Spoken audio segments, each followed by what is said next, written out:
Okay, folks, here we are for a very late lecture 10. I really do apologize. It's Sunday morning, and this was supposed to be recorded and posted for you guys by Thursday.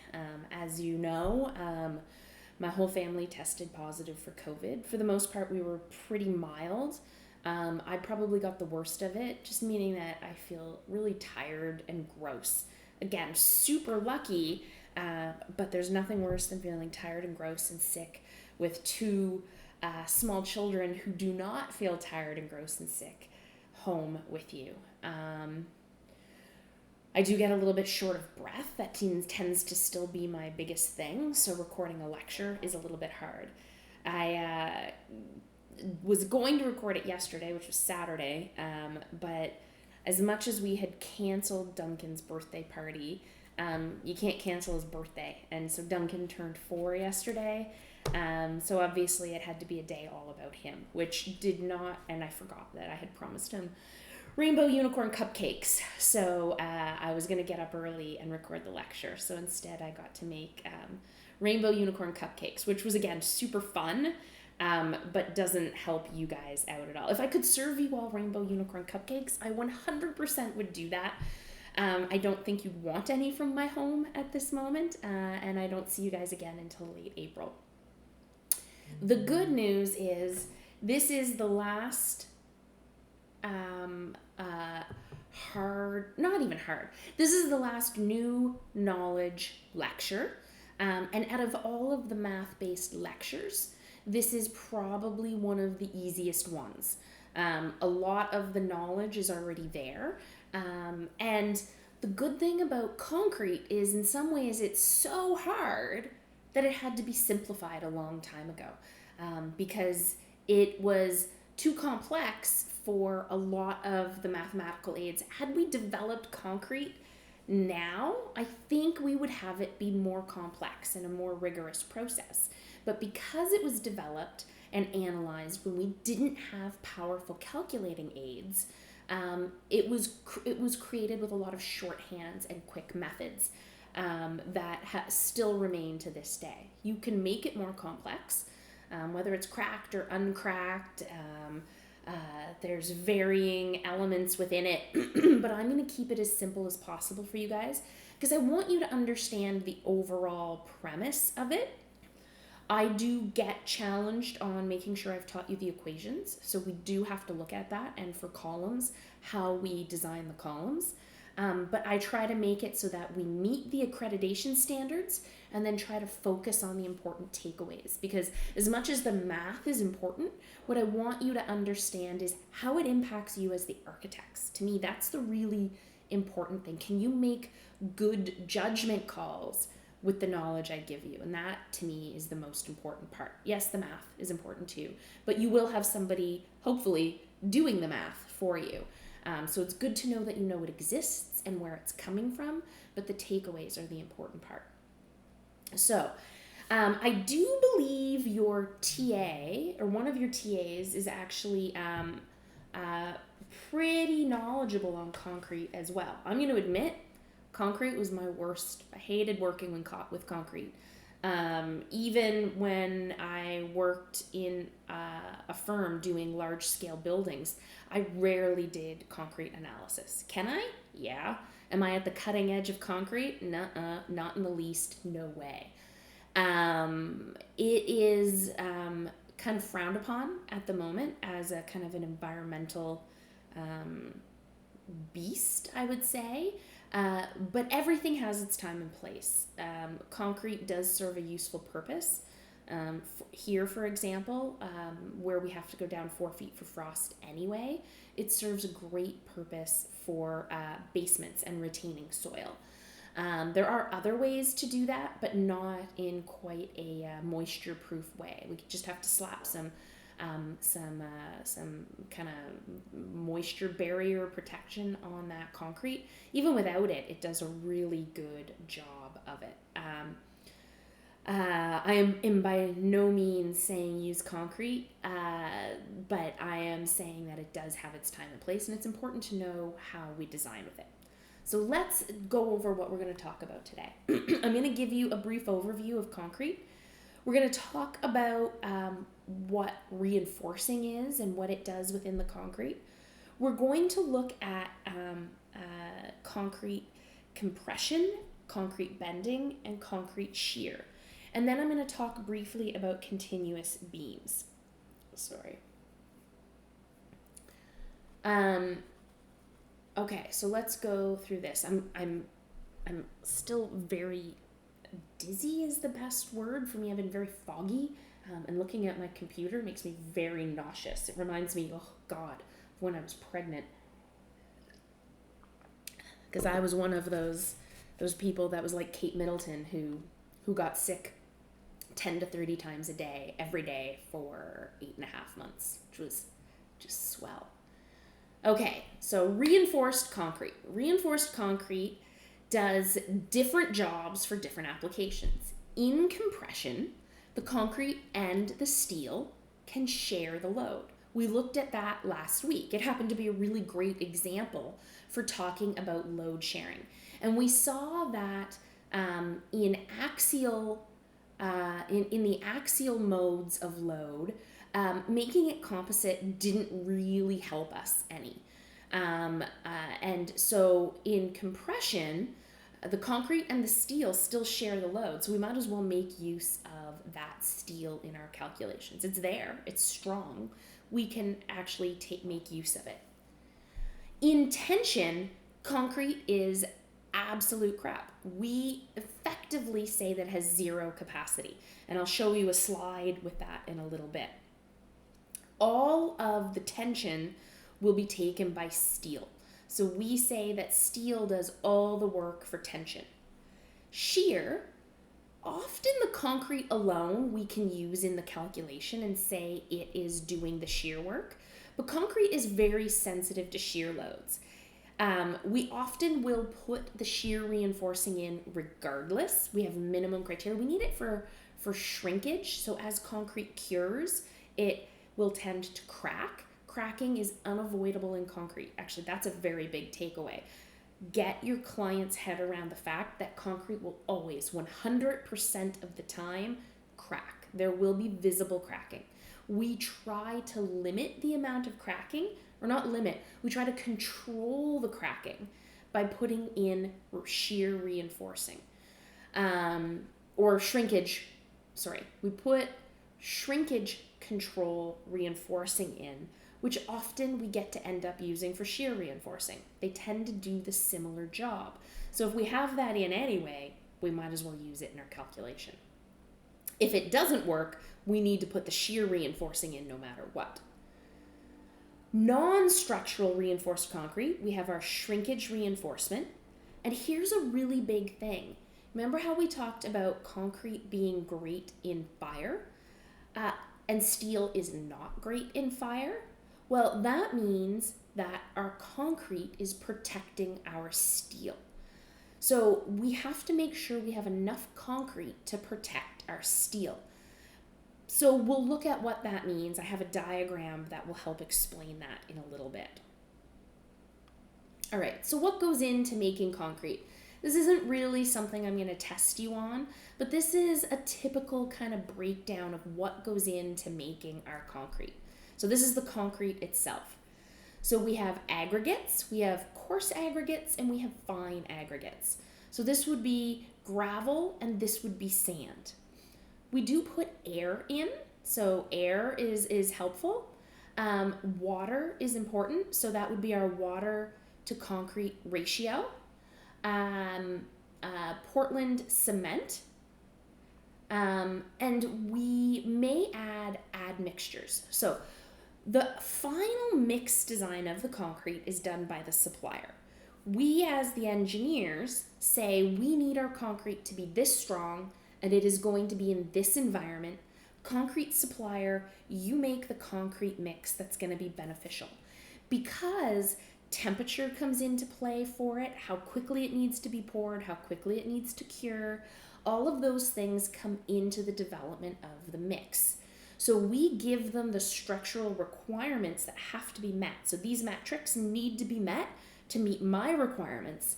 After that, the contractor might have other requirements they demand of the supplier, and that can change how they make the mix up a little bit. So I don't tell them exactly what mix to make.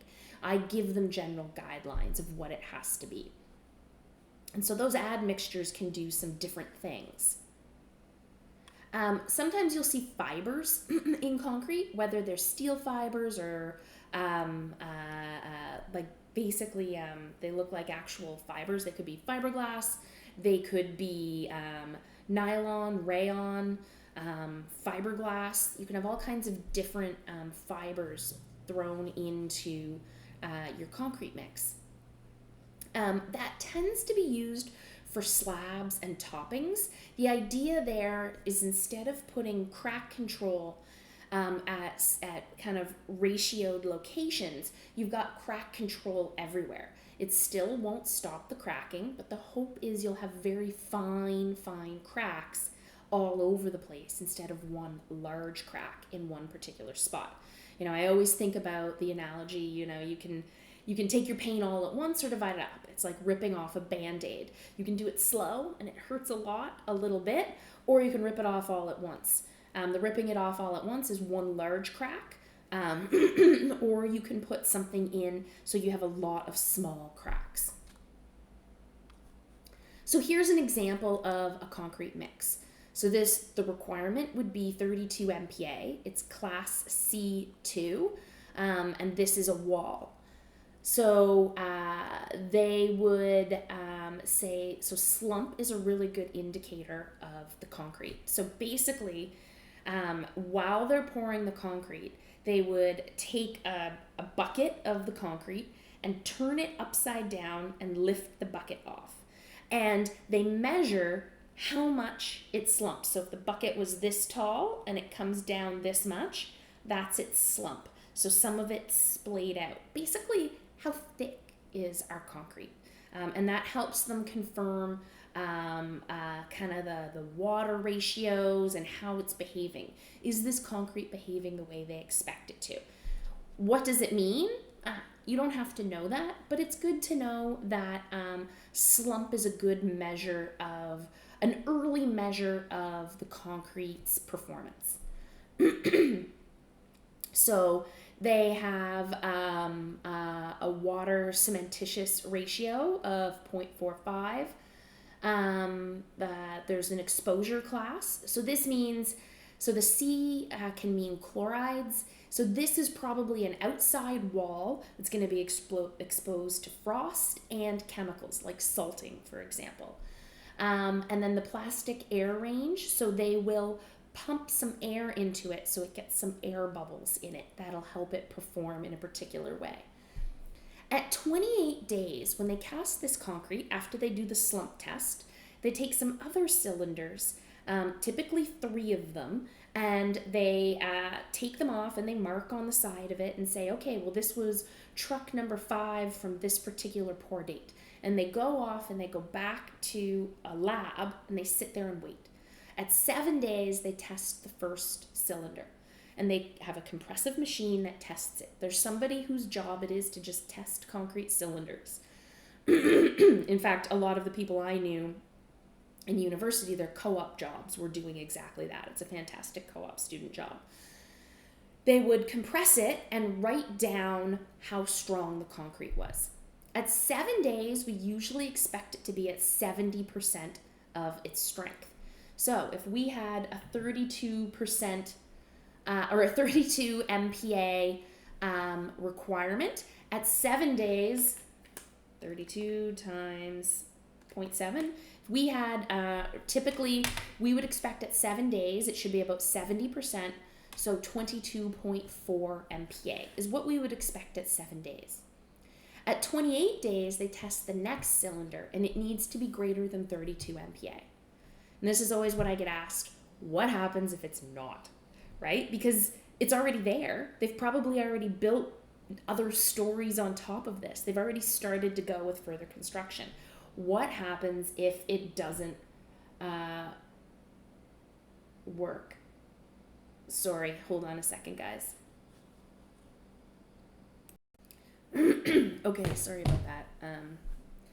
In our little town here, things have gone nuts in the past week. Like 3 of my friends have to have surgery, just totally random stuff.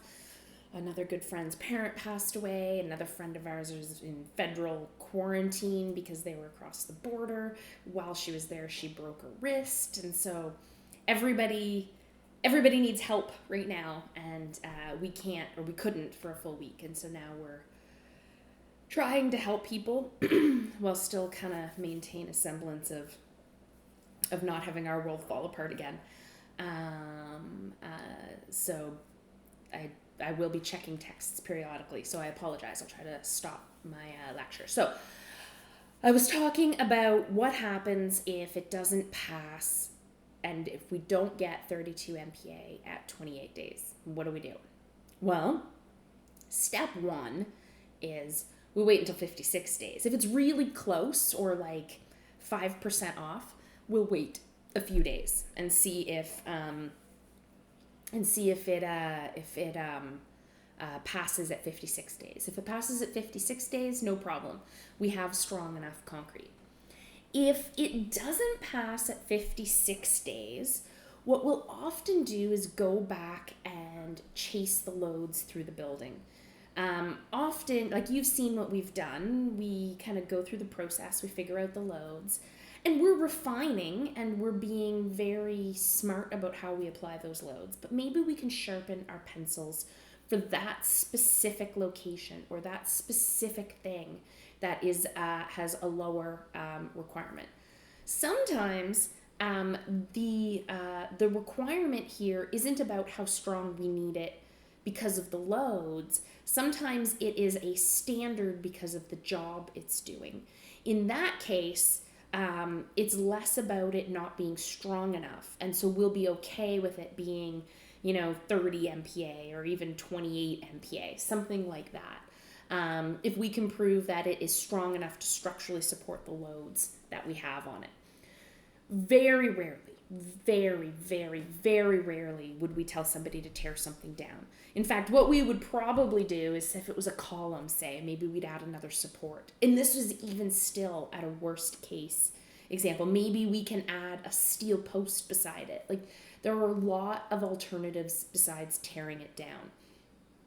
I think I've seen that happen once or twice in my entire career.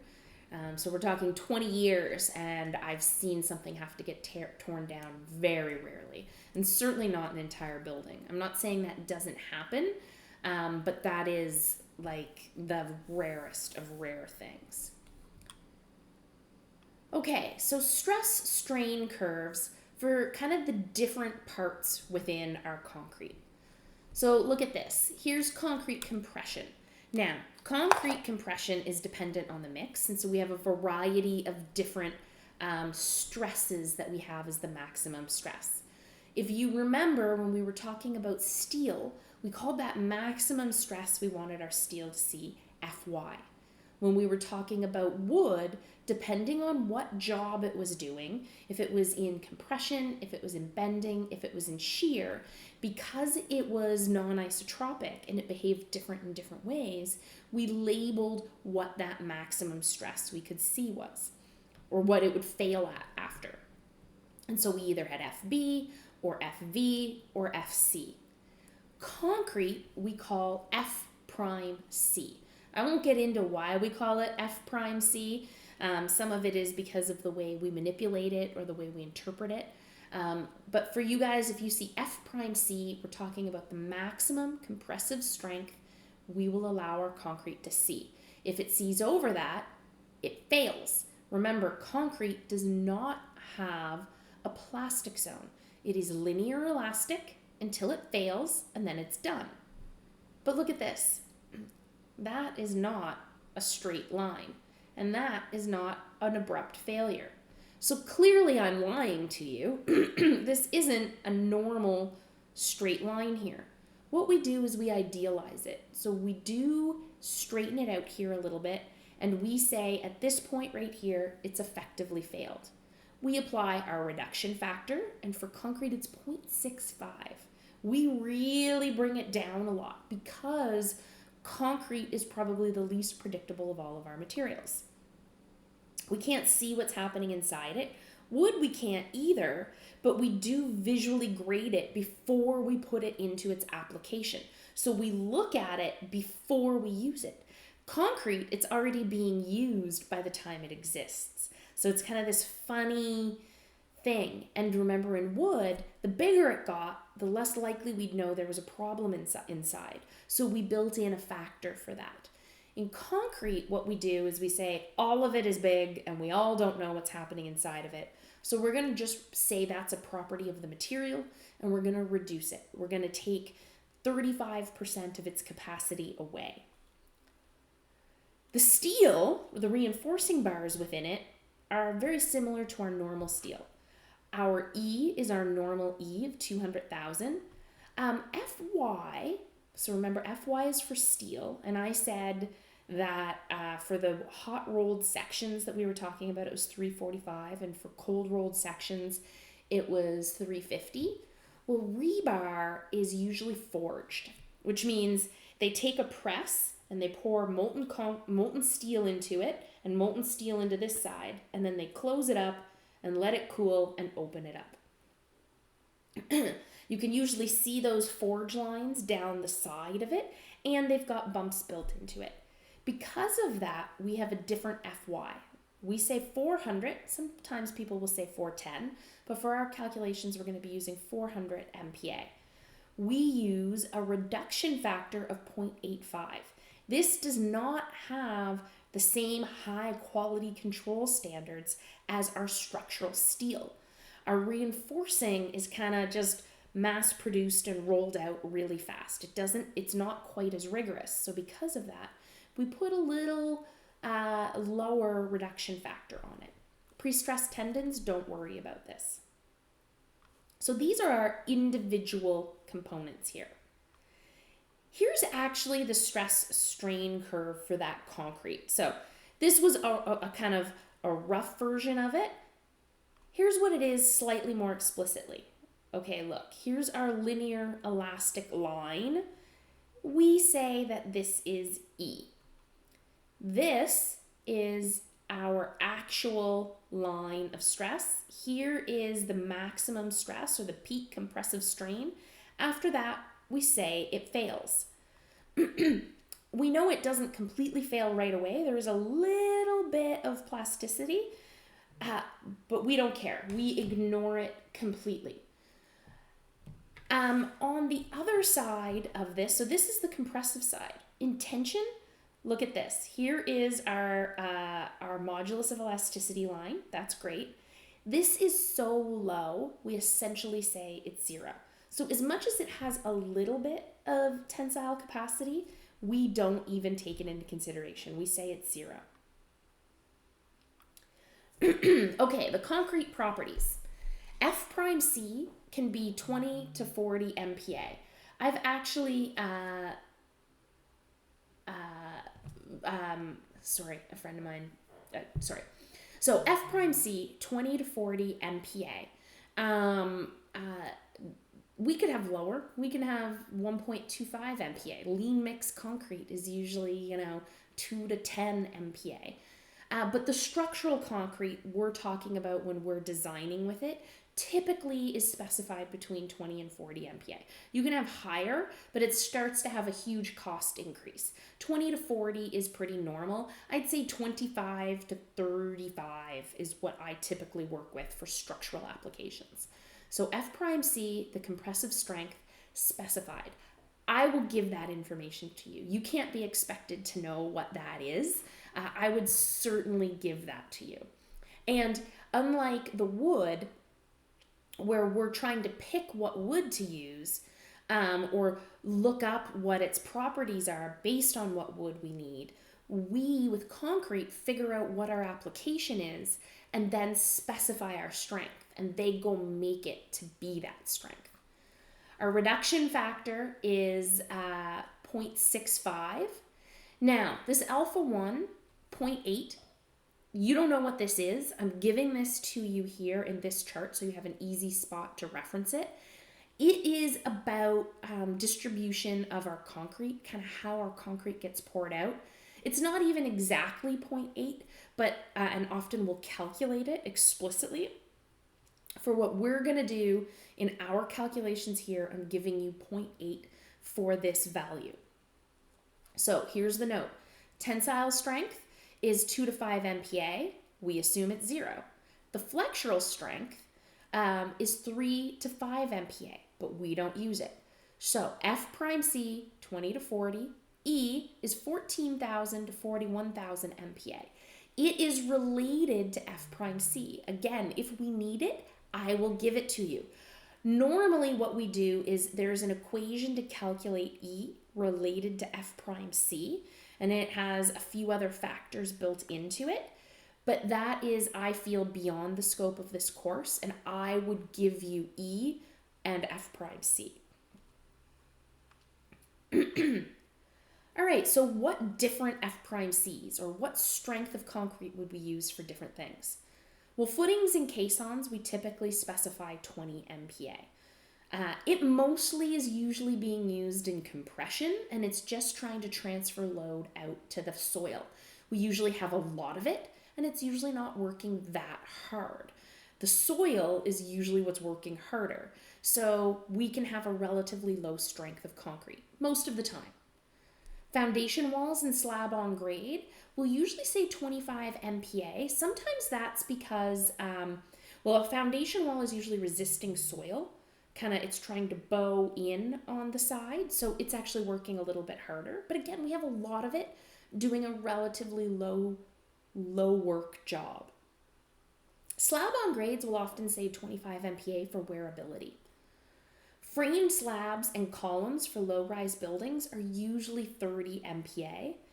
Columns, as we get into bigger and higher buildings, will start to go up. I have never specified over 35 MPa. I don't work in concrete a lot, and I certainly haven't done a high-rise concrete building. I've done low-rise concrete, and that's about it. But it does come, you can make the mix to be in really high-strength applications. All right, the rebar. I'm going to pause this. My phone is blowing up, and my husband's out with the kids, so I need to make sure everything's okay. Hold on. Okay, so the rebar, which goes inside the concrete. Fy, I've already told you, is 400 MPa. We looked at that stress strain curve of it. It is plastic, so it will yield, which is why we have this Fy here. But the maximum stress we like the steel to see is 400 MPa. E is still our same E of steel, which you all know by now is 200,000 MPa. Our reduction factor for the steel when we're talking about steel reinforcing is 0.85. So in our steel design, when we were talking about bending and shear and axial loads, it was always 0.9. But we bring it down a little bit here when we're talking about rebar. I showed you this chart last week because we needed it for some examples. So size, these are roughly saying the diameter. Don't worry about it too much. We use the published values for area. So a 20M bar is considered to be 300 millimeters squared of area. So here are some notes about the reinforcing. When do you use what and why? So 10M bars are really floppy and bend if they're stepped on. We tend to only use them for shear reinforcing. A lot of people like to use 10M bars as a mesh within slabs, but the mesh is usually pretty tight for crack control, usually like 12 to 16 inches on center. It's hard for someone's foot to fit in between those bars, and so they often end up standing on the bars. A lot of people, you can imagine, carrying around stuff, working with tools, trying to walk across this mesh, they would all get bent. So we tend not to like to use them for that application. A lot of people do, but they're really floppy. In fact, they're so floppy, carrying them into place, they will bend from their own self-weight often. So we tend to use them where we can bend them into a shape and they're smaller bits that we can position within other things. We tend to space them as low as 2.5 times the diameter of the bar. So here's a piece of rebar, 2.5 more of those bars later, we'd have another bar. So what we want is the concrete to be able to flow in around all that reinforcing. Usually we would go as high as 500 millimeters or 3 times the wall or slab thickness. So the reason we tend not to go more than that for the spacing of our bars is if we're using it structurally, we might as well also use it for our crack control. Usually fewer bars is considered the cheapest option, but more smaller bars work better. That isn't really something I need you to stress about too much. Typically 15Ms, 20Ms, and 25Ms are what we work with for our structural design. How do you know which one? You don't. You have to do the calculation, see if it works, and you start to hone in on your answer. The problem is what diameter you use impacts the rest of your calculation as well. It's not like you can just trade out the area. You're going to see what I mean when we look at bending in a few minutes, so the flexural capacity of our reinforced concrete beams and slabs. Remember that thing about fire cover that we talked about? Well, that impacts where our bar is relative to the bottom of our beam has an impact on it. So we'll talk about that. What I will do in assignments and questions and exam questions for you guys is I would tell you what bar to use.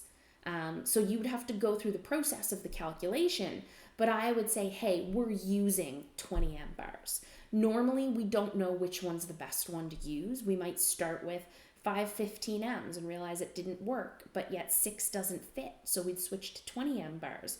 But everything else we did in our calculation needs to change now. 45 and 55M bars are available, but they're a last resort. They are so long that, or they're so big that we can't transfer the loads between them easily. So what happens with a piece of rebar is if we've got tension on this, pulling on it, it can only come in such a long piece. We have another piece of rebar, but okay, let's say they come in pieces that are 5 meters long, but we have a beam that is 20 meters long. How do we do that? Do we just lay 4 5-meter bars end to end? That would be great, except what do we do where those 2 bars actually meet up? There's nothing there. Those aren't connected to each other. So it's like it's unreinforced in that one location. So what we do is we lap the bars. And the amount we lap them to say that the tension got from this bar through the concrete to this bar is something called development length. So we have to lap them a certain amount, and that's our development length. The bigger the bar, the more we need to lap them because we're assuming they're transferring more load because we want them to be able to transfer their capacity. The 45Ms and 55Ms are so big, lapping them makes them, they have to lap so much, it starts to exceed their own length. So what we do there is we have something called couplers. So they actually come with threaded ends on these bars, and they actually screw together with a coupler that is capable of transferring the load. Those are very expensive things. They take a lot of work. It's way more work than just laying out the bars. So we don't like to use those unless we have to. In high-rise buildings, you would often see 45 and 55Ms get used, but they wouldn't be a first resort. They're very specific, doing very specific things. All right. Concrete columns in compression. Concrete and steel share the load based on stiffness, and that stiffness is a breakdown of area and the material stiffness. So this is exactly what we talked about for the first half of last week. Steel has 2 roles in the compression component of our reinforced concrete. The longitudinal steel carries the load. It needs to be designed. So if we've got a concrete column and we've got steel in it, the steel actually will carry a portion of the load. And we did calculations with that last week. We also put ties around it, and those ties keep the concrete from bursting prior to the concrete reaching full compressive strength. That is usually based on the column geometry. A good rule of thumb is 10M ties at 12 inches on center, or 10M at 300 center to center. If you know nothing else, that's a great thing to throw on a set of column drawings. When we went through it last year, when we talked about basic construction, I threw in some images of what concrete columns would look like. They're not in these slides. I am going to add those in so that you can see them again. So I'm going to add in just concrete makeup, or what these columns and beams look like, just so you have a quick reference. But if you're ever uncertain, Google images of concrete columns and you'll probably see lots of great layouts of reinforcing. So what's neat about concrete columns and compression? Remember how we were talking about load sharing and if that it will carry it based on its stiffness?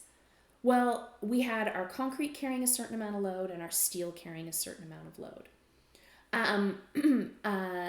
The steel is much stiffer than the concrete, meaning it would reach its maximum stress earlier.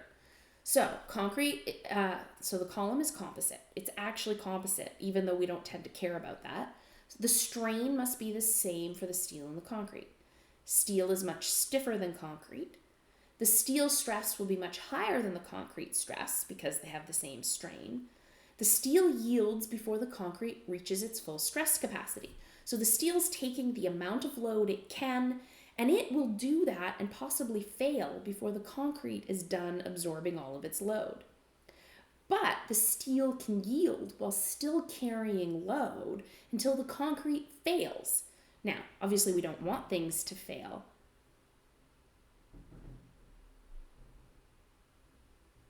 I guess it's really windy out. But what we're saying is that we get to take both materials all the way to the limit. So we don't have to worry about the steel failing before the concrete hits its maximum load. We get to use the best parts of both materials all the way to their limit. Okay, so what does basic concrete in compression look like? Don't stress too much about these calculations. I'm going to show you easy, quick things to do. So don't worry about it. We will do some examples, but I'm going to show you easy ways to go about it, okay? So PR naught equals PRC plus PRS. So PR naught is the capacity of our concrete column with reinforcing. PRC is the concrete component. PRS is the steel component. So the column resistance with no eccentricity. I'll talk about that in a second. So PRC is the resistance due to concrete. PRS is the resistance due to steel. PRC is this alpha 1 that I told you is about uneven distribution of concrete. So 0.8 is what we're going to use. Our reduction factor for concrete is 0.65. Our stress capacity of our concrete, or F prime C, which I would give you, typically between 25 and 35 for the work we're going to do, times the area of the concrete. Again, we've got force equals stress times area. It's our basic equation, and these are factors that we're throwing in here. So it's the same normal equation we've always talked about with our factors. PRS is the reduction factor for steel times Fy times the area of the steel. We don't have anything for buckling in here because as much as these pieces of rebar are like noodles, the concrete is bracing it from buckling. So the steel can't buckle because the concrete is there. So we add these up and that's our PR naught. We often assume that our load is perfectly applied in the middle. Concrete is slightly less perfect for that. We account for a certain amount of eccentricity in our column application. It actually gets even slightly more complicated than that, and I'll talk about that in a second. But PR equals 0.8 times our PR naught. So we assume there is just naturally some built-in eccentricity in our concrete column. So basically, instead of this load being perfect, it's a little bit offset on it. So it's not perfectly in line with it. There's a little bit of eccentricity on it that's making it bend just a little bit. So that is our actual PR, or compressive resistance of our concrete column. Okay, we could write the steel area as a ratio of the concrete plus the steel area. So this lets us take some shortcuts, and we love to use shortcuts. You have the equation there. We saw what that looks like. But remember, this is our transformed section, and AS divided by the gross area. So our new compression equation can actually be simplified. Remember, this was the addition of our compressive resistance of the steel plus our compressive resistance of the concrete. Well, this is just building in the transformed section component of it. It makes it look messier, I know, but it makes it a one-line calculation instead. So this is our gross area times our transformed section factor times our reduction factor for steel times Fy plus 1 minus our transformed section factor times our alpha times our reduction factor for concrete times F prime C. And then still we have to take in an eccentricity. But again, wait, there's more. When we were talking about steel design, we acknowledged that most steel was built with a pinned connection. So if something was bending, it took on that shape. It looked like that. So it had no restraint at the top, no ability to transfer moment. And that is just how steel is easily detailed. If it's detailed that way, we might as well use it that way. Concrete, when we're building it, first it's usually chunkier sections, but also our rebar comes up out of our column and goes into our slab, and then they all get fused together. That implies that those two things are fixed together. Our natural way we build with concrete is moment connections everywhere. We might choose to design things sometimes as being pin connections, but we certainly wouldn't want to build a moment connection, assume it's pinned, and have that bust. We would not want to see that fail. So we have to do something to account for that. So concrete columns are really hard to detail like a pin. They end up taking moment. Our column design needs to account for axial loads and bending moment due to its connectivity to the slabs or beams that it's supporting or being supported by. This is way beyond what I would expect you guys to calculate within this course. I need you to know it's there. I need you to understand steel, easy to detail as a pin, hard to detail as a moment. Concrete, easy to detail as moment, hard to detail as a pin, but once we've got the moment, we've got to design for it. So we have tables where we can find the appropriate reinforcement ratio based on thinking about that transformed section. So this is why it's handy to talk about our steel and concrete in that one equation. I'm going to show you the table. Don't freak out. I'm going to show you what these tables look like. Is it the next slide? Yeah, okay. There is a lot of stuff happening in this table. I'm not going to lie, but it's not as hard as all of that. Oh my goodness, people are dropping off gifts for Duncan because they remembered that it was his birthday yesterday, which is just the sweetest thing. Okay, hold on, folks. Okay, here is the overwhelming graph. Don't stress out about it too much. There's a lot of things going on here. We will go through an example, and it's not so bad. Okay, so first things first, it's telling us what compressive strength of concrete we're using. This is something I would give you as information.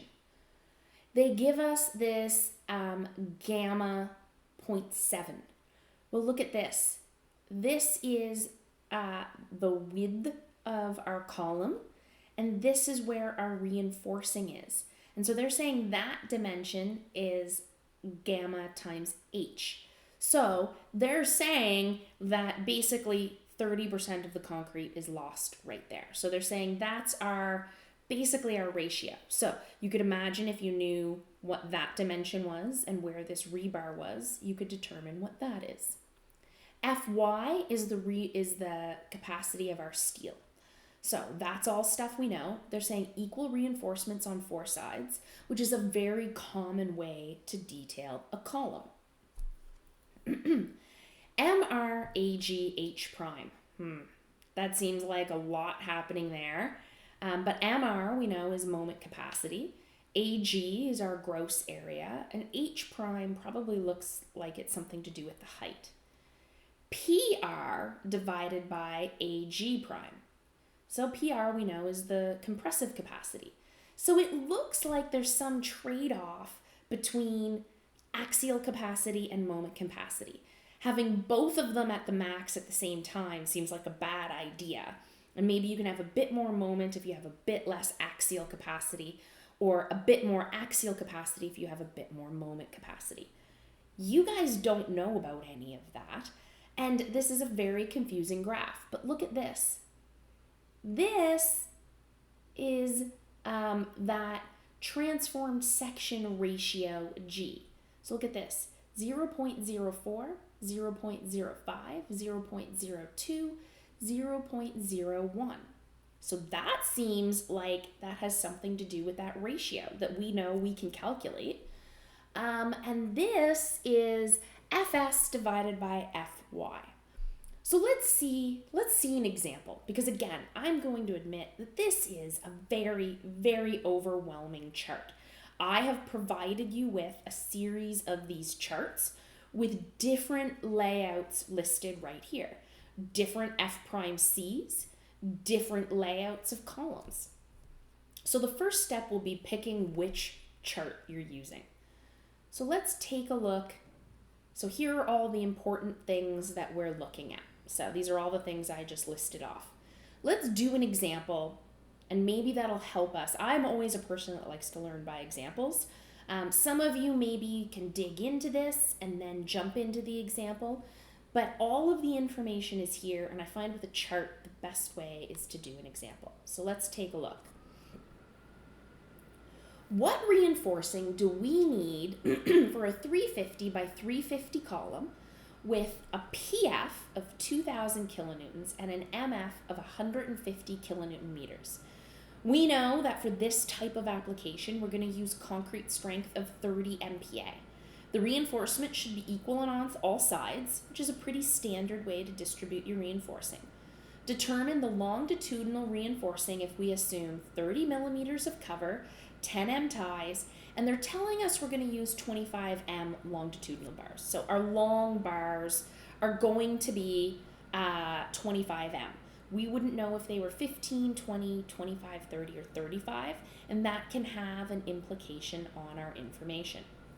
They have told us we should assume 30 millimeters of cover. Remember, cover is that distance to our first bit of reinforcing, right? That's what's protecting our column from fire. And our steel is susceptible to fire, so we don't want the heat to get into our steel. So they're telling us how much cover has been provided. So we know H is 350 and we know B is 350. Well, it looks like we should be able to figure out gamma H because we know what cover we have. So let's go through this calculation.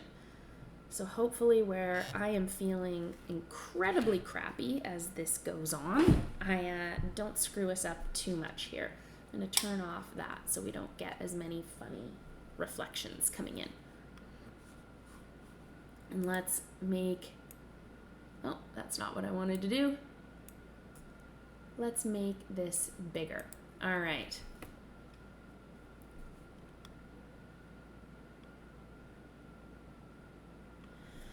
So we know we have this column here, and it's square, and we've got some distribution of reinforcing. We don't know what it is. We don't know how many of these bars we have. We do know that they're supposed to be equal on all sides. We've been told that this is 350, and this is 350. We've been told that there are 10M ties around this, and that these are going to be 25M bars. And we know that this will be gamma H. All right, we know F prime C is 30 MPa. We know B is 350 millimeters. We know H is 350 millimeters, and we know that the cover is 30 millimeters. Ties are 10M,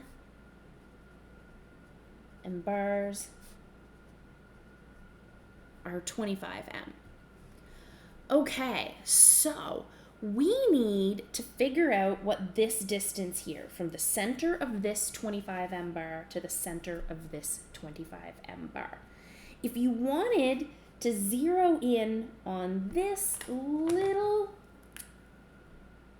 blow up right here, we've got a 25M bar and a 10M bar going by it, and then 30 millimeters away, we've got the edge of our concrete beam. So that is 30 millimeters. That is 10 millimeters. And this is 25 millimeters. And we need to know what the center of that is to the outside edge of the concrete. And we need to know that on both sides. That's this distance right here. So really, we need to know what 350 is, minus 30 twice, minus 10 millimeters twice, minus half of 25 millimeters twice. Or basically,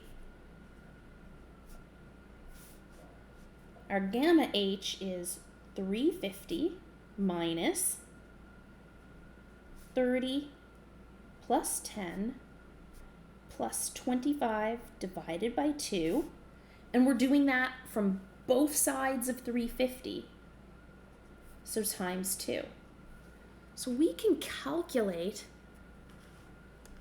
what that gamma H is. So 350 minus 30 plus 10 plus 25 divided by 2 times 2 equals 245 millimeters. So this distance here is 245 millimeters. We need to know what that is.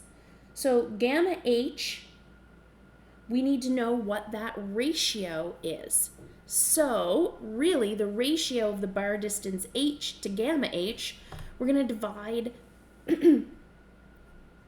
245 divided by 350. So let's see. 245 divided by 350 is 0.7.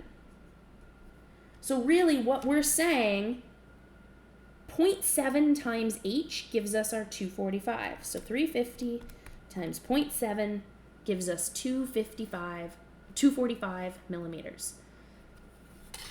So that helps us pick what chart we're going to use. So there was a few other things we needed to know. We know we need to know what AG is. Well, AG is the gross area, or 350 times 350. So let's see what that is. We've got 350 times 350 equals 122,500 millimeters squared. We needed to know what PRAG is. And remember, we need PR to be greater than PF. And the best design ever would be if PR almost perfectly equaled PF. So we know that we had a PF of, what was our PF? We were given 2,000 kilonewtons, and MF equaled 150 kilonewton meters.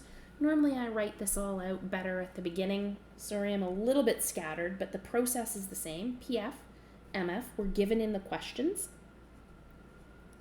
So 2,000, but remember, AG is in millimeters, so we need to convert these to be in the same units.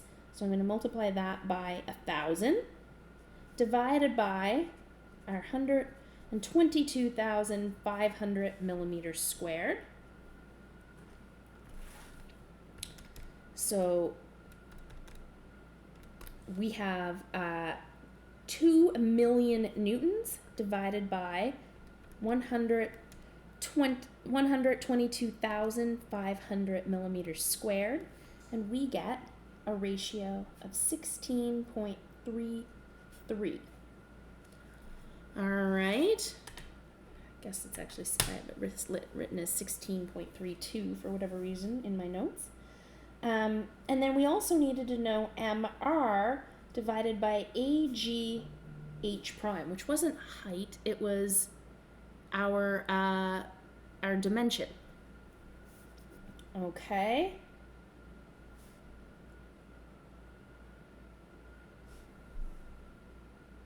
Oh, that's a comma saying what unit it is. Okay. So we've got MR is our 150 kilonewton meters, but we need this to be times 10 to the 6 because we need to switch that kilonewton meters to Newton millimeters. So we need to multiply it by 1,000 and then multiply it by 1,000. We need to divide by our 122,500 millimeters squared times our 350, which is our dimension H here. I don't know why I said height earlier. I'm clearly not thinking straightly. Jesus. All right, 150 times 10 to the 6 divided by 122,500 times 350 equals 3.50. Okay. As much as I have garbled speaking through most of this, you can see that the calculations are not hard. You need to know what ratio from center to center of your reinforcing relative to the overall dimension. You need to know some basic information about the problem, and then it's a few quick calculations to figure out these ratios. We haven't answered anything. We haven't solved for anything. But with this information, we can go look at our charts. So let's go take a look at that same chart we looked at before.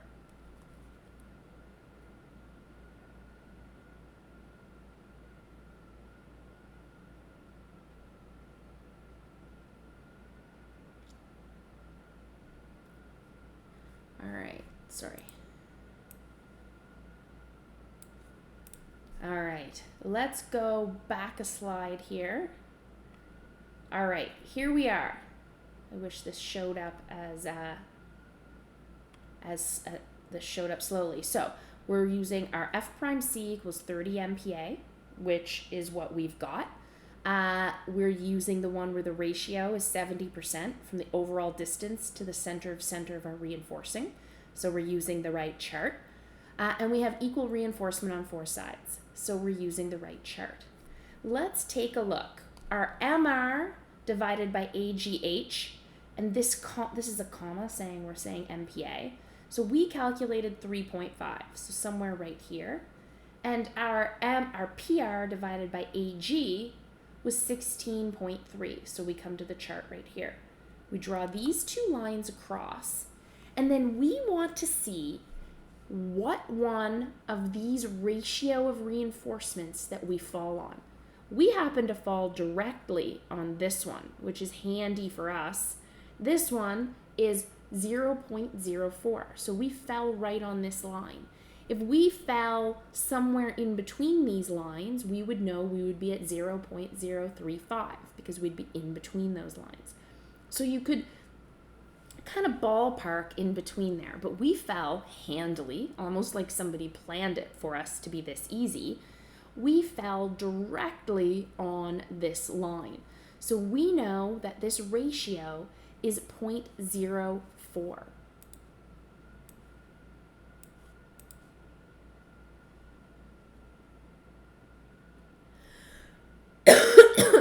So we know that our ratio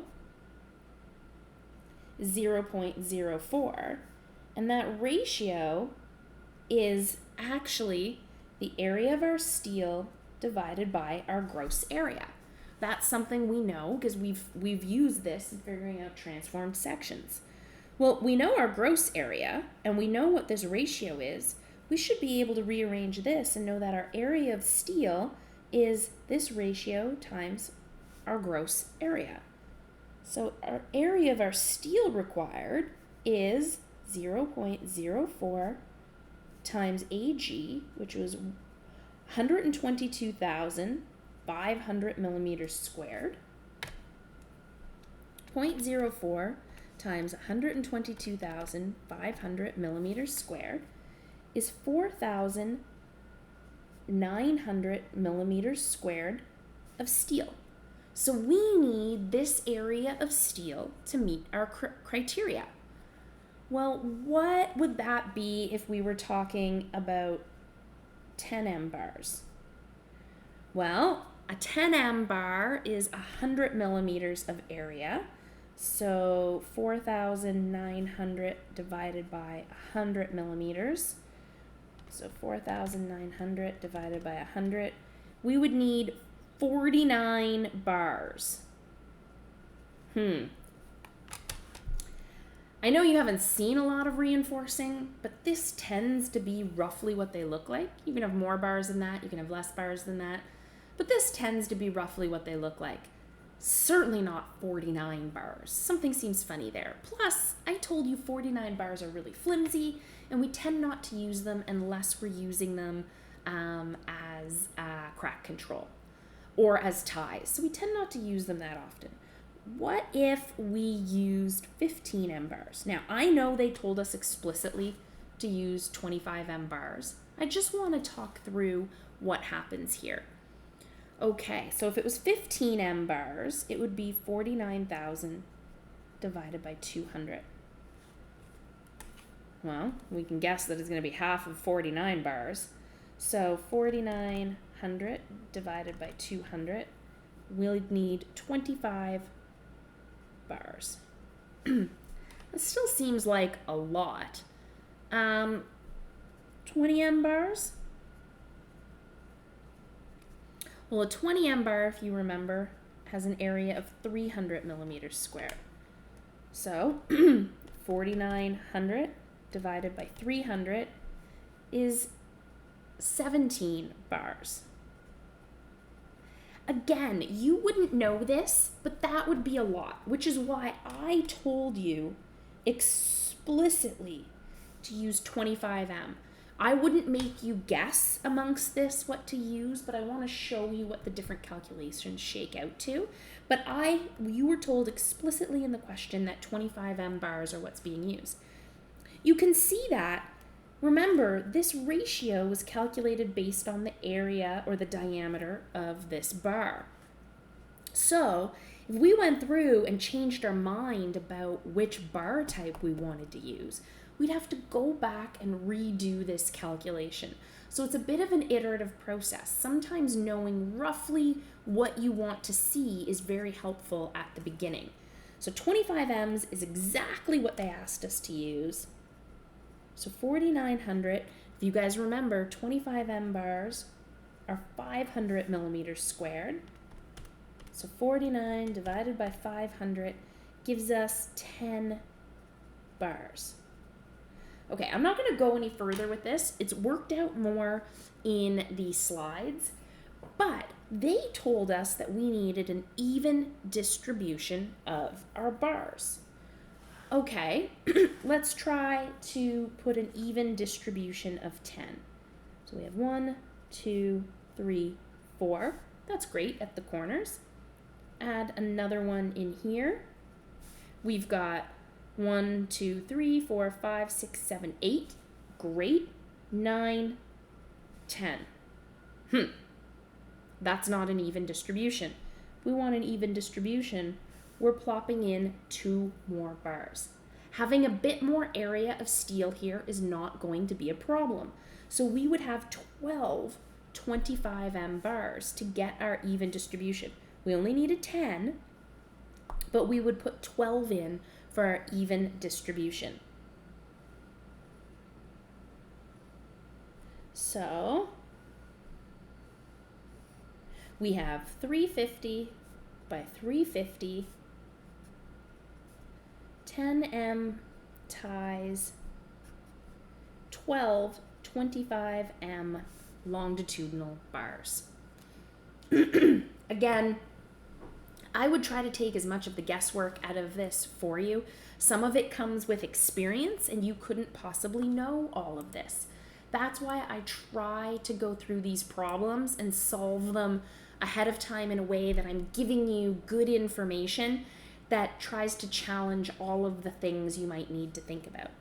So we'd need an equal number on each face. 10 doesn't work, but 12 will work nicely. We could do the 30 M bars, and we would need 7. So we could have 1, 2, 3, 4, 5, 6, 7, 8. We could have had 8 30 M bars, and that would have worked out nicely. The 30 M bars are starting to get big.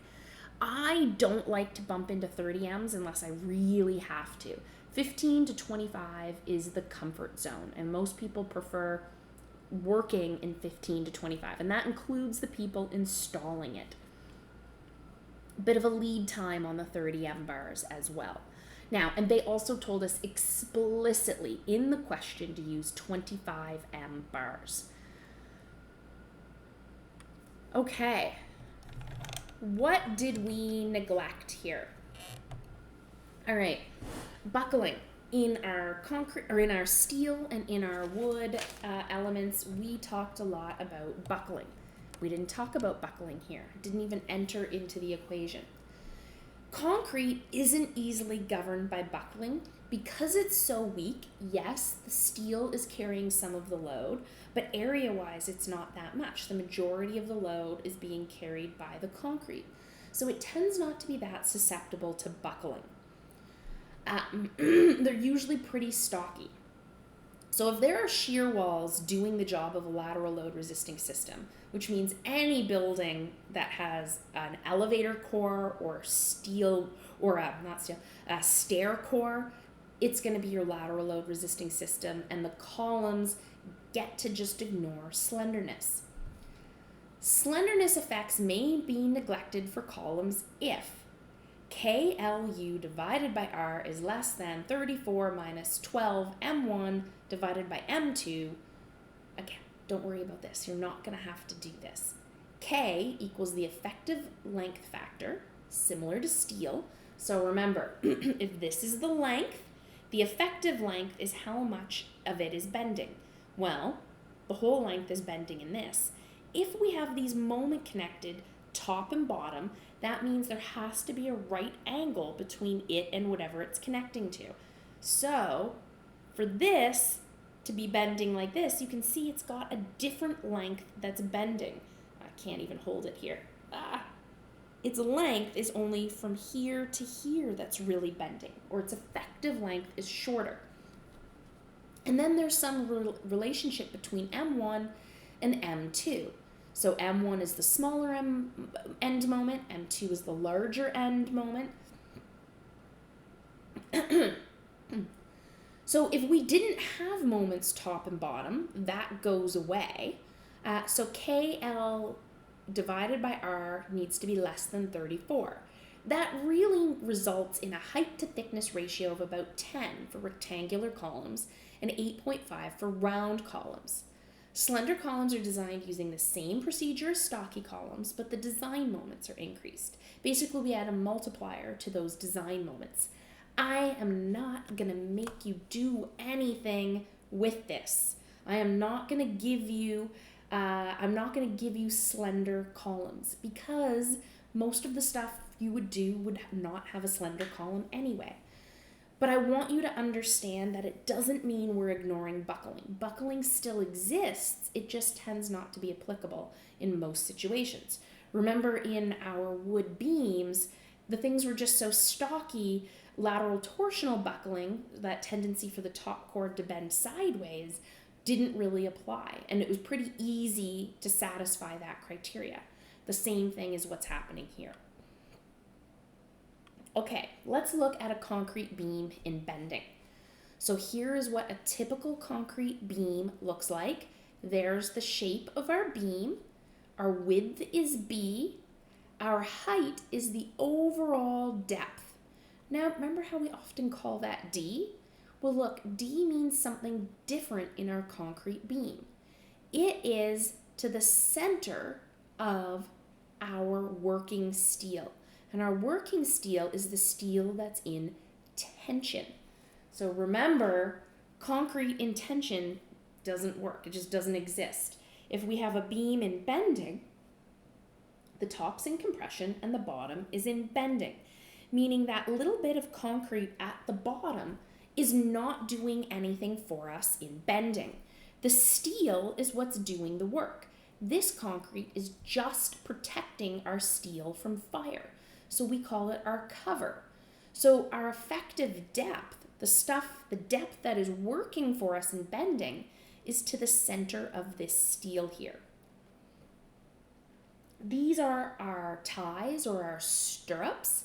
They are working for us in shear, and they're helping us with crack control. The top steel, we can use it for reverse bending, because look, these things can bend in both directions. If it's not in reverse bending, we often stick some steel there no matter what, just to hold these ties in place. We like to just have something to hook them onto. So they could be top steel. For reverse bending, we'd call them AS prime. So let's take a look. Cover, the fire protection, and that's set by the code. If it's 2 hours and it's a beam, they give us criteria. I will tell you what that is. The bottom steel is our tension steel. It's the one that's in tension, or our AS. Top steel holds the stirrups unless there's reverse bending. If we had reverse bending, we would call it AS prime. The stirrups are used for shear and shrinkage cracks. H is the height, B is the width, and D is top to center of working steel, or our depth, our effective depth. So this is the makeup of it here. Here's a concrete beam in bending. 10 M bars as stirrups. This has 4 20 M bars. They're calling them number 20. That's an American system. Imagine these say 10 M and 20 M. 40 millimeters clear, so that's our cover. And so these would be 10 millimeters in diameter, and these would be 20 millimeters in diameter. We have a width of 400 and a depth of 600. The compression zone. The concrete does all of the work for compression. The tension zone. The steel does all of the work for our tension. Remember our stress-strain curves were those, or our stress-strain profiles were those triangular distributions for brittle materials? We didn't want to exceed the maximum stress at the top chord and bottom chord. But we say this doesn't really work down here. So the steel is doing all the work. There's no kind of distribution. It's all right here in a nice little line. All right, here's an interesting thing. We can have balanced, over-reinforced, and under-reinforced concrete beams. You would think over-reinforced would be the best thing in the world. That is not the case. Balanced means rebar reaches the yield stress as concrete reaches F prime C. We don't like that. It results in a brittle failure. Over-reinforced. Concrete reaches F prime C before the steel yields. We really don't like that. Concrete is super brittle and we have an immediate failure. It might be designed strong enough, so I guess that's technically okay, but we don't like to. It's certainly not ductile. Under-reinforced. So under-reinforced doesn't mean not strong enough. So this is a misnomer. I always find it slightly annoying. It means that our steel yields before the concrete reaches F prime C. The steel will continue to deform without a change in stress until the concrete has achieved its maximum stress. This results in desirable ductile behavior. Therefore, it is our objective for bending members to be under-reinforced. That does not mean under-designed. I am actually going to add that note straight up here. Does not mean under-designed.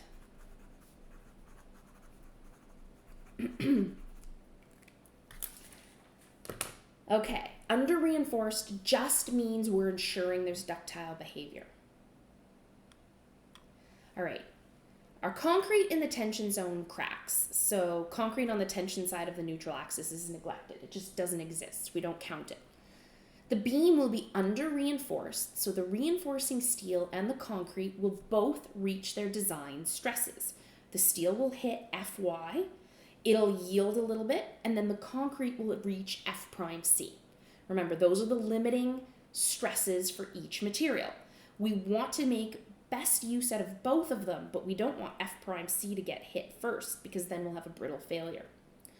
The parabolic stress profile in the concrete can be approximated by a rectangular one. Remember I showed you that funny kind of roundish form? We like to cheat and make things easy, so we will approximate it as a rectangular one. The diagrams that I'm about to show you show the stress distribution in concrete at various states of loading. Okay, ooh, that went fast. Okay. So the beam's cracked. We have our effective section. So here's our concrete in compression. Here's our steel in tension. We turn our steel into concrete. There's our transformed section. So instead of this amount of steel, we would need this amount of concrete. It's the equivalent of this amount of concrete. All right. Here is our stress distribution. So that's the maximum the maximum stress we'd want the concrete to see. This is the maximum force we'd want our steel to see. Now it can be drawn as a simple old arrow. Here's our beam, here's our strain, and then here are the stages of distribution they were talking about. So here's the stage 1 stress distribution where I said it's parabolic, but yeah, we'll idealize it as rectangular. So here's it starting to get loaded, here's it's getting loaded more, and here's stage 3 just before it fails. You can see it's starting to get closer and closer to be a rectangle. So it's less and less of a triangle and more of a rectangle. So this is kind of ideal for us. We want it to go all the way to this. We want to use as much of our F prime C as we possibly can, and getting all the way to it would be fantastic. All right, let's take a look at what this can mean. Again, don't worry about these ones so much. The next slide, I believe, is the one that's really important. Look at this. We've idealized this as a rectangle. And here is our steel doing all of the tension work. So this can just keep as an arrow. Remember we kind of approximated those stress distributions as arrows and then we worked through it? This image right here is a great exam question. What is the stress profile of a concrete beam in bending? Bam, that image is your answer. We've done steel in elastic bending, we've done steel in plastic bending, and we've looked at wood in elastic bending. Because remember, wood doesn't have a plastic zone, it only has an elastic zone. And here is our concrete stress block distribution. All right, well, this arrow T is the tensile capacity, or our reduction factor for steel times the area of steel times Fy. We know that tension equals stress times area. Or remember, stress equals force divided by area. We've just rearranged that and added in our reduction factor. Well, the area of this is defined as our alpha 1, which remember we said was 0.8. Basically, we kind of shrunk it down. We said whatever its capacity was, we're going to reduce it a little bit because of concrete distribution. There's our reduction factor for concrete, and that's F prime C. We don't want this to exceed F prime C with a few factors we throw on. This height, don't worry about it too much, but it's beta 1C. Do you know what beta 1C is?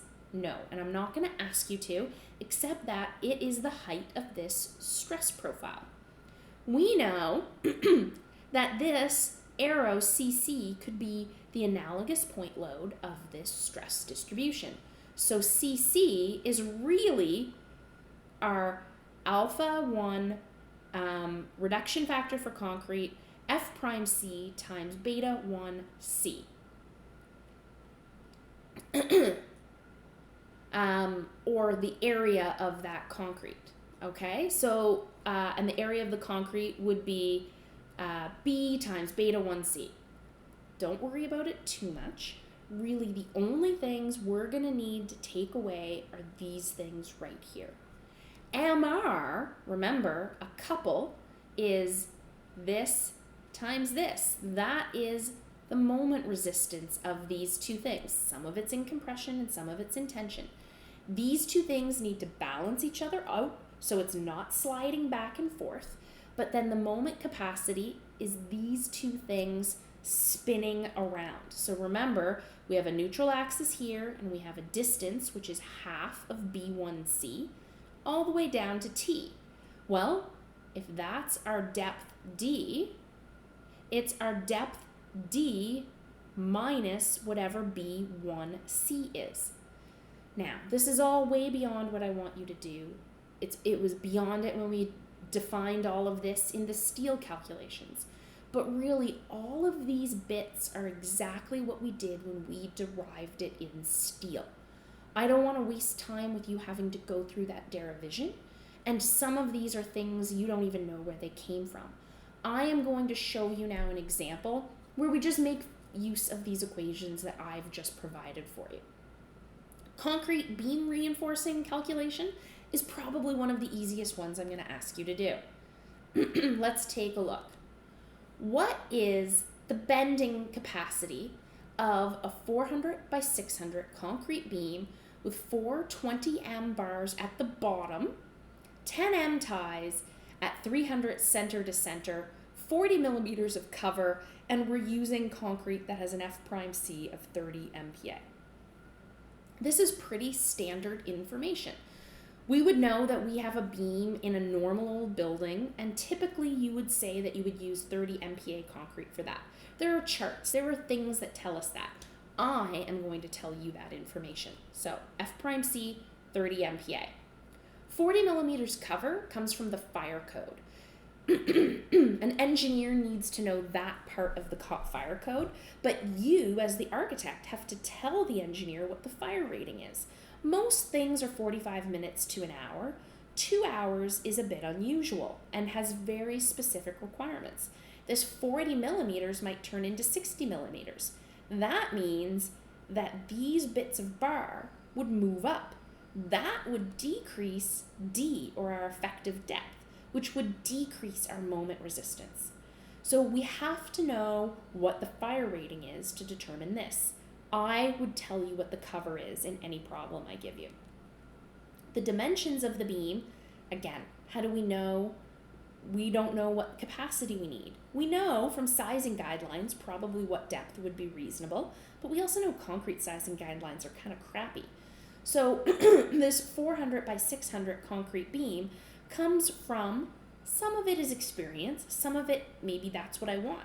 Maybe I go through the calculation and find out I don't have anywhere close to the capacity I need. Then I would go through and pick a much bigger concrete beam and go through the problem set. Concrete tends to be a very iterative design process. Why 420M bars at the bottom?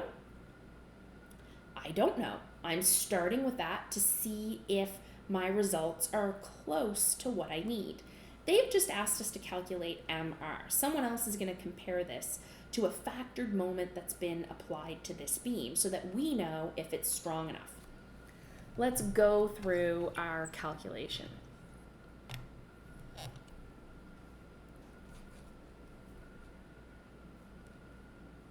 All right, let's make this big.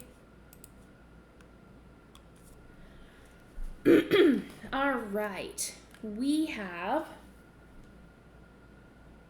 a 400 by 600 concrete beam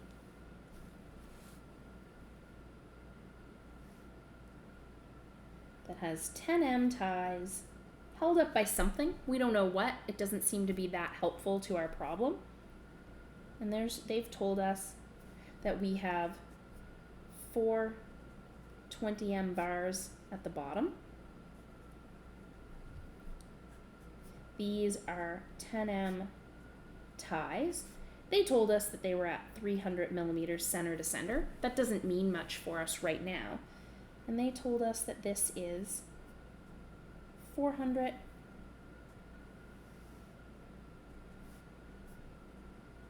by 600.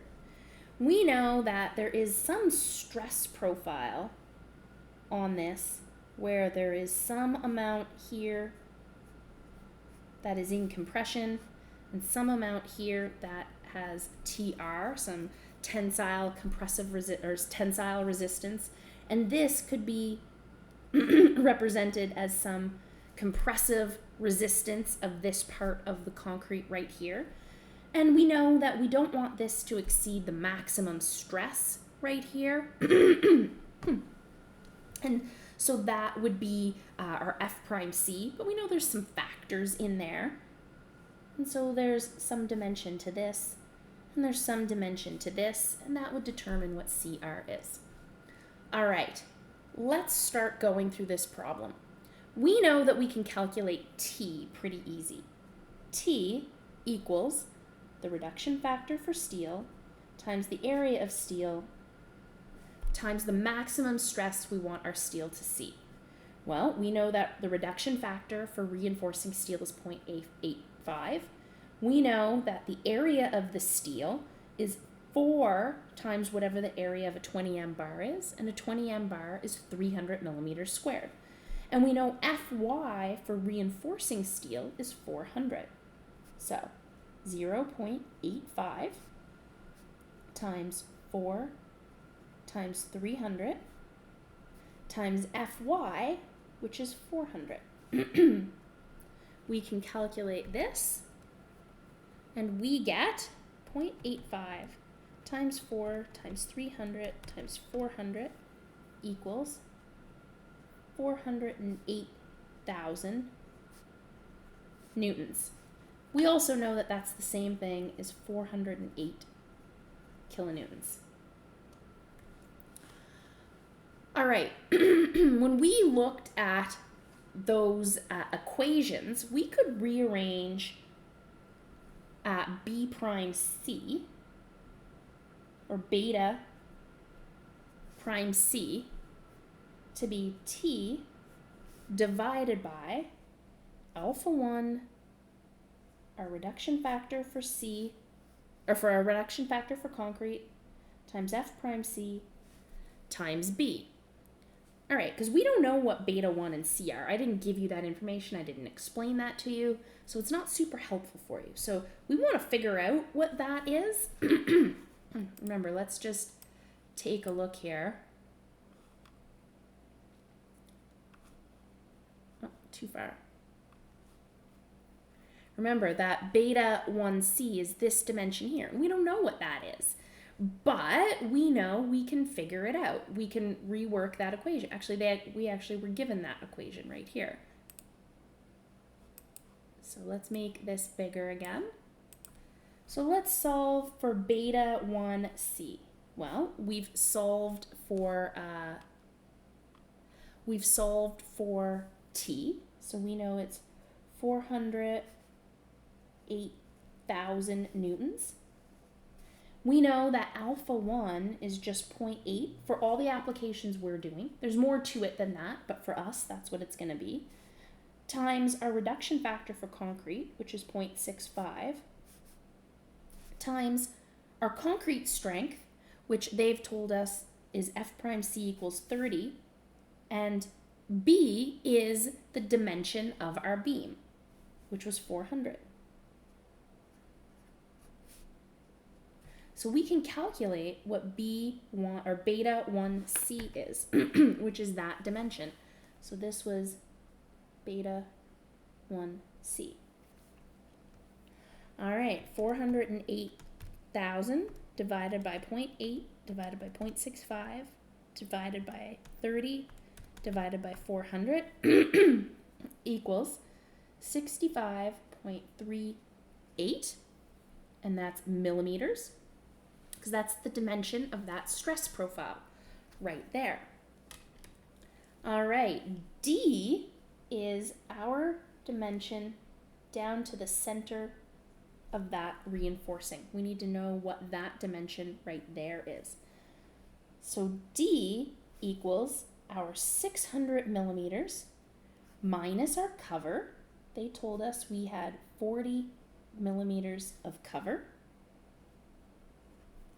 minus our 10 bar, which was our tie, minus half of our 20 bar, or 20 divided by 2.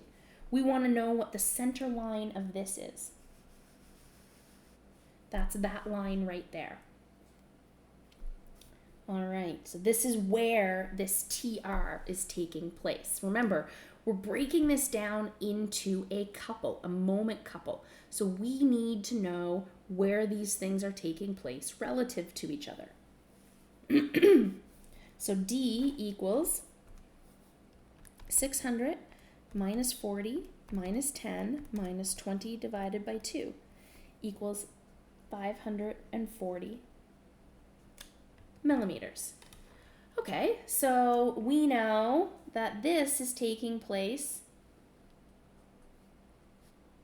540 millimeters down here.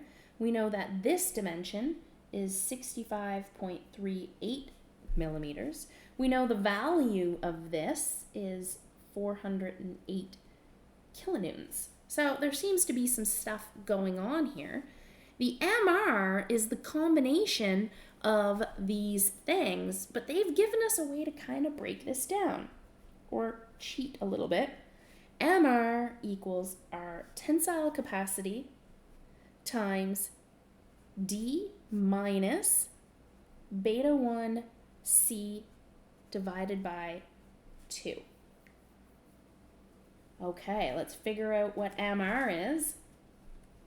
We have 408,000 times D, which is 540, minus our beta 1C, which we calculated as 65.38.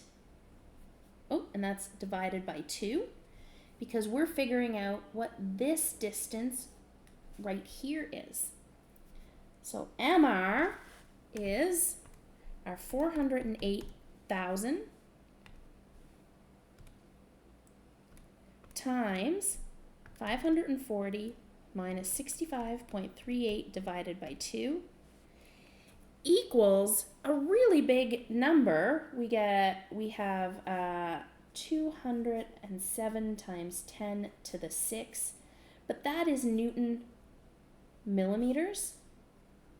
We want this in kilonewton meters. We divide by 1,000 and divide by 1,000, or 207 kilonewton meters. So it looks really messy with all kinds of weird names for things that we haven't really gone through. But the calculation is really very simple. You need to figure out the tensile capacity of your reinforcing. And then from that, you have to figure out where it's placed relative to the center of the compressive zone. So you need to figure out what the distance is between the center of the compressive zone to the center of the tensile resistance. And then that tells you your couple arm. And then that can tell you what your moment resistance is.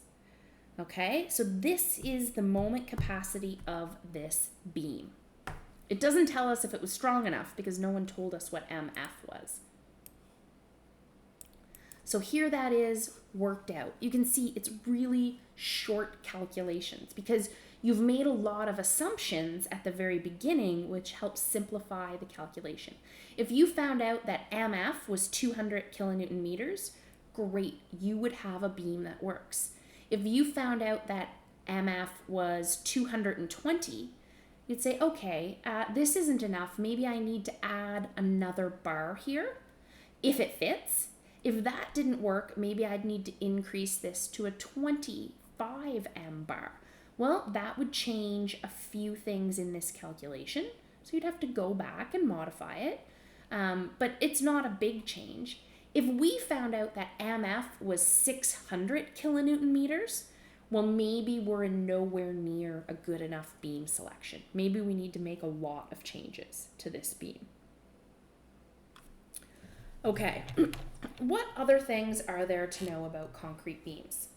A slab is really just a wide, flat beam. The process is the same. It can get a little bit confusing when we talk about our zones and things like that, but a slab follows the similar process. Concrete beams are not always rectangular. Sometimes we will make use of the slab part of the beam and spread that top reinforcing out. So the slab can be part of our compressive zone. The design basis for a T-beam is the same as that for a rectangular beam. Ensure that the beam is under-reinforced for the basic premise to hold true. Limit the depth of the compression block to a specified maximum. Don't worry about that too much. We can increase the bending resistance by adding reinforcement in the compression zone. So if we wanted, we could increase that compressive resistance by adding some reinforcing in the top zone. That is usually reserved for kind of where we need to maintain the same beam size and we have a spot where it doesn't work. So maybe we have a set headroom height and we don't want it to be more than that. We might locally add reinforcing in the top zone if we wanted to help us out. The same way we did in the compressive zone of our column. I tend not to start there, but I don't do complicated concrete reinforcing. Some of you are probably going to be meeting with engineers, I guess for you guys tomorrow, who are professionals and almost all they do is concrete work. And for those people, they would go into very in-depth calculations for concrete reinforcement. All right, what happens for a concrete beam in shear? Well, remember in shear, those cracks try to propagate on the diagonal. We have the same beam here. In shear, the concrete cross-sectional area is helping us. Remember, that's our element trying to shear past each other. That area of interaction is helpful. Also, we have shear reinforcing, but those cracks are trying to pass along a diagonal through this. So it's trying to cross the cross-sectional area of this piece of steel. And look at this. There's two legs to this piece of steel. That's going to help stop the beam from failing in shear. So we get to use the cross-sectional area of this steel and the cross-sectional area of the concrete, even though the cross-sectional area of the steel is on a different plane. So we can put inclined stirrups. I've never done it in my life. Typically what we do is vertical stirrups. This tends to be the norm. If we have reversed reinforcing, we'll often put a closed tie in. It doesn't usually come like this. Usually what I would do is 2 U's that slot together and develop each other to make that closed section. So you can see that's really what they're trying to draw right here. Okay. The basic premise of what we're doing with our steel reinforcing for shear. The 2 methods for designing a concrete beam shear reinforcement, the simplified method and the modified compressive field theory. The simplified method is adequate for most cases. Within the scope of this course, we will only look at the simplified method. So really what we're saying is, as our concrete tries to crack at the bottom, it's also trying to shear, and we will get these cracks propagating on a diagonal. All right? We have these longitudinal bars for tension, and then look at this crack. It tries to pass these stirrups that we have right here. So we are essentially turning our concrete beam into a truss, okay? We have parts of it that are working in compression, and then the parts that are working in tension, we want to stop with this steel area. Don't worry about it too much. Essentially what we're saying is that the shear resistance of a concrete beam is the shear capacity of the concrete plus the shear capacity of the steel. VC, or the capacity of the concrete, is 0.2 times lambda times the reduction factor for concrete times the square root of F prime C BWD. What an annoying thing. You guys don't know what most of this is. I'll go through it. So VC is the shear resistance of the concrete. We know what the reduction factor for concrete is. It's 0.65. Square root is easy. We know what F prime C is, and we know BW is the width of the beam, and D is the effective depth of the beam. Okay, so that's the amount of the beam that's left after the bottom concrete has cracked away. So we assume all of this has cracked, and so the depth of our beam is really this. So if we're calculating the area of the concrete that's helping us, we ignore this bottom bit because it's already assumed to be destroyed. Okay, and then we have a huge reduction factor of 0.2, and then lambda. Lambda is 1 for normal concrete. It's a factor for low density concrete. I know, really annoying. We tend not to do a lot with low density concrete, especially for strength design. But don't worry about it, it's in the equation. So 0.2 times 1 for you guys times 0.65 times the square root of F prime C, which is something I would give you, times the area of the effective concrete. B is the width. D we can determine by the overall depth minus the cover to the depth of the top, or to the depth of the top minus the depth of the tie minus half of the effective reinforcing. The steel reinforcing is our reduction factor for steel times the area of our steel, which is the area of our leg stirrups, but there's 2 of them on each side, times the capacity of our steel, but then we need to know how often that's occurring. So we have our depth divided by S, and really that's a form of working out our angle. Okay, so don't worry about it too much. We have the spacing of our stirrups, and that's our depth of our beam. So, AV is the cross-sectional area of reinforcing steel crossing the tension plane. Note that a typical stirrup has 2 vertical legs, and they both count separately. So that AV equals the cross-sectional area of the bar times the number of vertical legs. Typically that's 2. And S is the spacing. So this same beam that we found out what MR was, let's calculate what VR is. Let's calculate the shear capacity of this exact same beam. So they're telling us that those ties are at 200 millimeters center to center. So I took a guess earlier on this, and I guessed 300.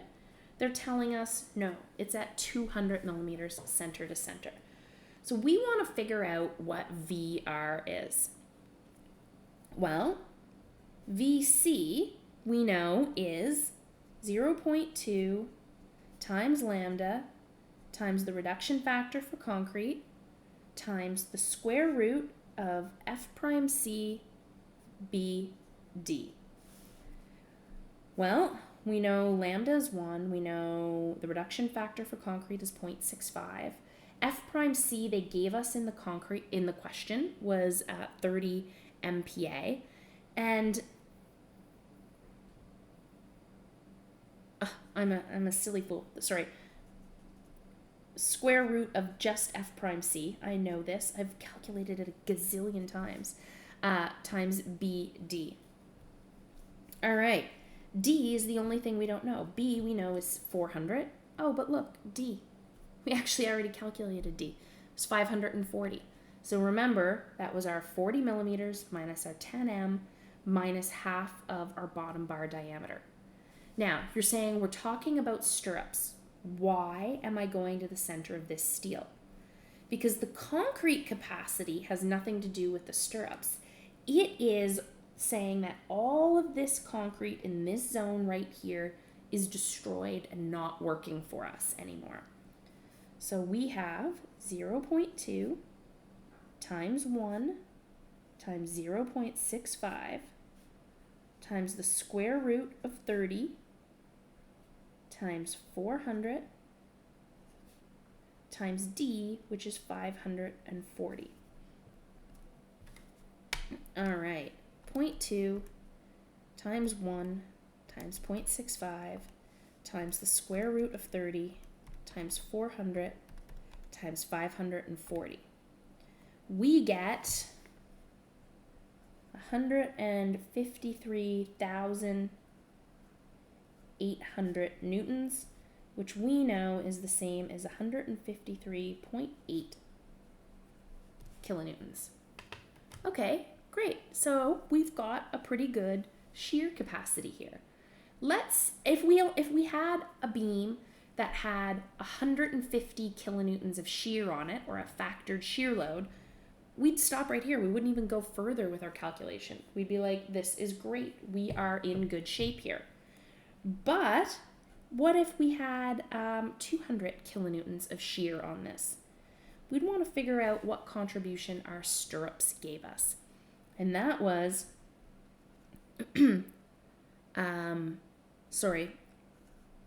our reduction factor for steel times the area of our steel reinforcing times our capacity of steel times our depth divided by S, which is our spacing. Well, this is 0.85. AV, we have two 10M bars. So we have a 10M bar, which has an area of 100 millimeters, but there's two legs. And FY is 400.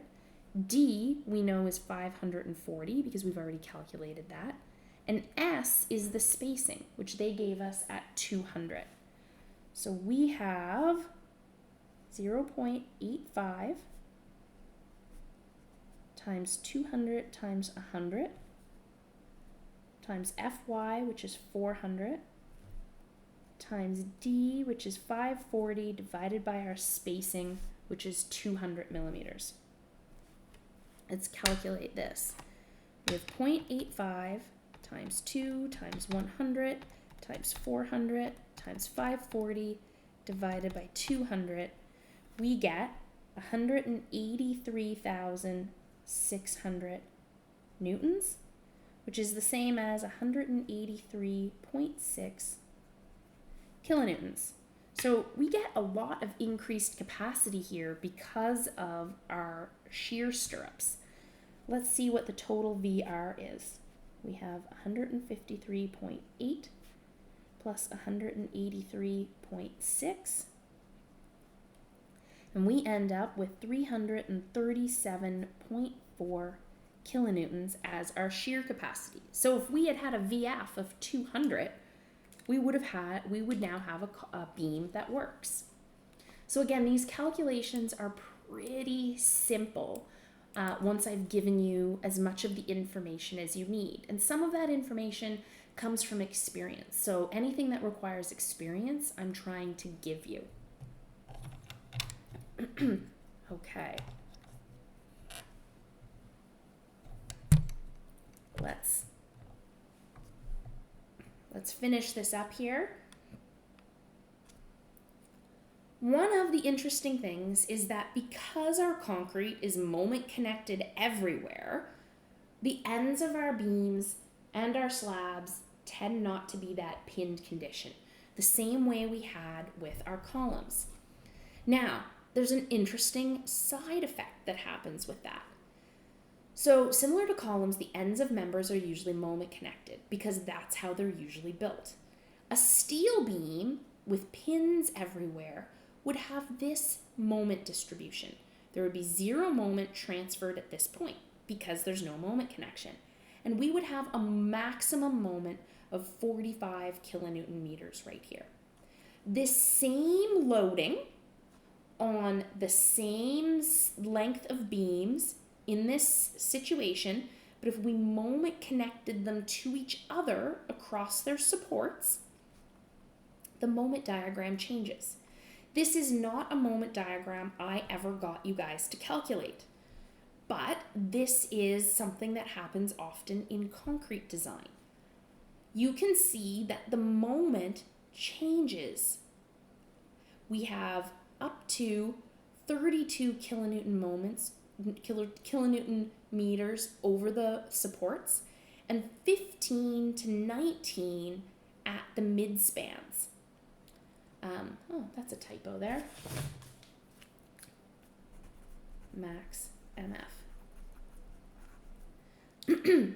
So in this, sometimes our beam has a moment downwards where that's in compression and that's in tension, so we need reinforcing here. And sometimes it's trying to bend that way. That's what's happening over the supports. So we need reinforcing in the top because this part of the concrete is in tension. And so that is a pretty normal situation for a layout of beams in a concrete building, that we would have moment kind of going up and down across the planes of the supports. So it is not unusual to see concrete beams with reinforcing top and bottom. All right, what are our takeaway tips? I know there was a lot of information in this that I said you don't need to calculate, but you need to worry about. And then there was a lot of things where I was saying, don't worry about this. It's to help explain what we're about to do. So the forever tips, the things I want you to know, the basic look of a concrete slab, beam, and column. A lot of that we've talked about already throughout several courses or throughout several lectures. Concrete columns. The steel and concrete take compression. They share it out. Concrete beams. You should know that the concrete takes compression and shear, and that the steel takes tension and maybe tension and maybe tension and shear. Maybe compression and shear. That's weird. So maybe compression and shear. So the compression would be if we really needed it to, we could rework it. The shear, we often have those in anyway for crack control, so we might as well use them. To study for me, you should know the idealized stress block for a concrete beam. I showed it to you and I even said this would be a great exam question. You should know how to calculate the reinforcement required for a concrete column. Remember, that found us that ratio between the steel, the area of the steel and the area of the concrete. We should know how to calculate MR for an under-reinforced concrete beam, and we should know how to calculate VR for a concrete beam. And you should know the general moment diagram of a continuous beam. You shouldn't have to design it, but you should know that it generally would look like this, that we would have a negative moment over the supports. that is the end of the major learning components of this course. Next week, we're going to do some review calculations. So I'm going to go through a concrete or a steel column and a steel beam, a wood column and a wood beam. I might throw in a concrete column and a concrete beam, but I think those ones are pretty easy. As much as I sounded a little bit scattered today, I think when you go through the assignment and go through the examples I gave you, that you'll see that I'm not going to be challenging you too hard with those ones. So we'll see if I add those in or not. So that will be what I record in week 11. Week 12, I will be testing some actual beams for you guys. So you will be able to see some real life kind of failure methods of actual beams that get tested. So some of you I'll be talking to tomorrow because I'm jumping in for one or two of the groupings tomorrow. Here's hoping that daycare doesn't get canceled because they sent us a message that we're dangerously close to that 30% COVID infection rate, which means they closed down the daycare because it's considered an outbreak. So things are a little bit bonkers here right now. So hopefully that doesn't happen. But that's been the end of all of the hard work. The rest is just kind of recap and covering things. So way to go. You guys have been awesome. And I'll touch base with you guys with example problems next week.